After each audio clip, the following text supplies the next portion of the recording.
Bismillahirrahmanirrahim. Allahumma salli ala sayyidina Muhammad wa ala ali sayyidina Muhammad. Wa qala lan ngedawuh sapa Kanjeng Nabi Muhammad sallallahu alaihi wasallam, rupane dawuhan akrimu pada mulyanana sira kabeh al ulamaa ing ulama, fa innahum karena setuhune ulama indallahi mungguhe Gusti Allah iku kuramau dimulyaaken, iku kuramau wong kang mulya-mulya, mukarramun tur terhormat kabeh. Di dalam hadis Rasulullah Shallallahu Alaihi Wasallam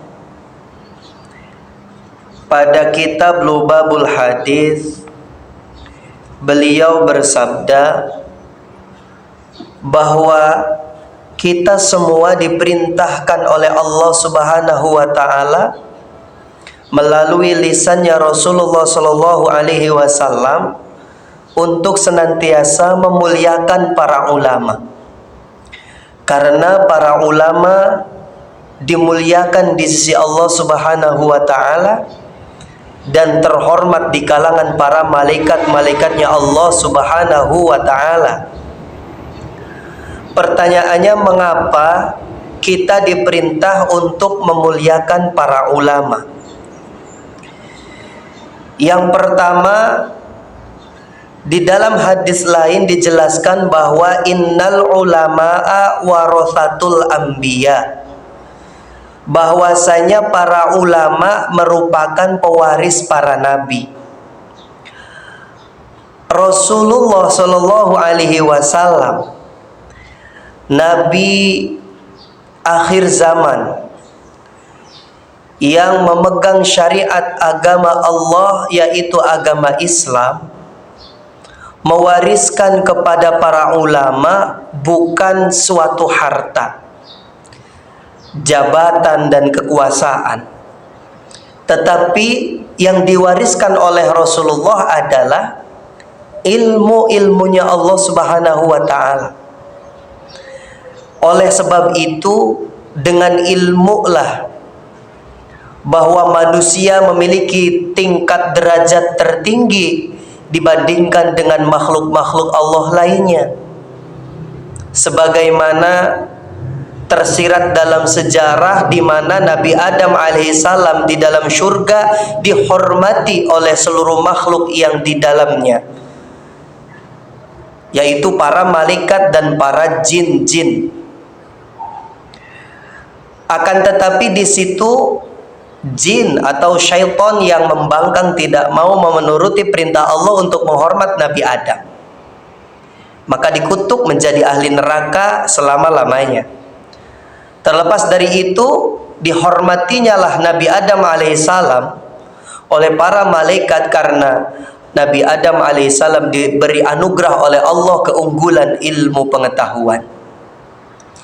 Nah, untuk itu maka para ulama mulia di sisi Allah karena Allah amanahkan ilmu-ilmunya untuk tetap melestarikan ila yaumil qiyamah, sampai hari kiamat.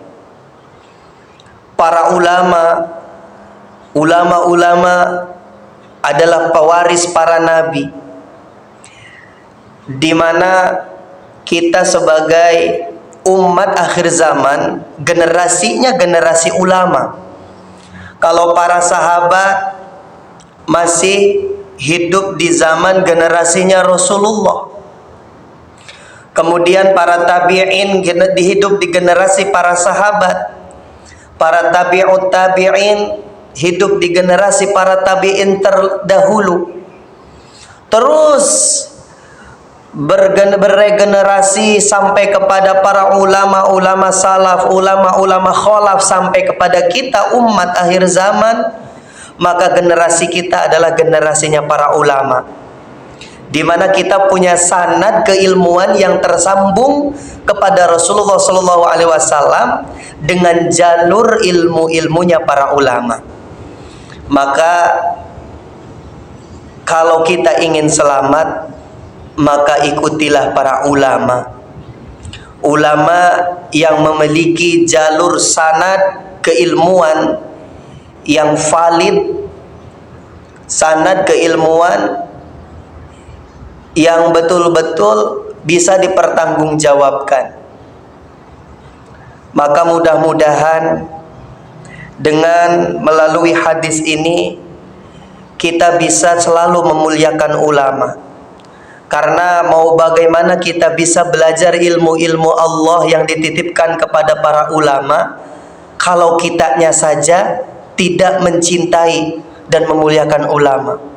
Bahkan dewasa ini masih banyak kita temukan para kaum-kaum muda, generasi-generasi muda yang jangankan untuk memuliakan ulama, bahkan kepada para tokoh, para asatid, para kiai saja tidak menjadi idola, bahkan nyaris tidak tahu namanya.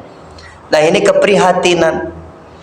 Ini yang harus menjadi PR buat kita bersama untuk anak dan cucu kita, supaya bisa mencintai dan memuliakan, bahkan menjadi para penerus para ulama, perjuangan para ulama, agar ilmu-ilmu Allah Subhanahu wa taala dapat terus dilanjutkan oleh anak turunan kita semua. Wallahu a'lam bimuradi.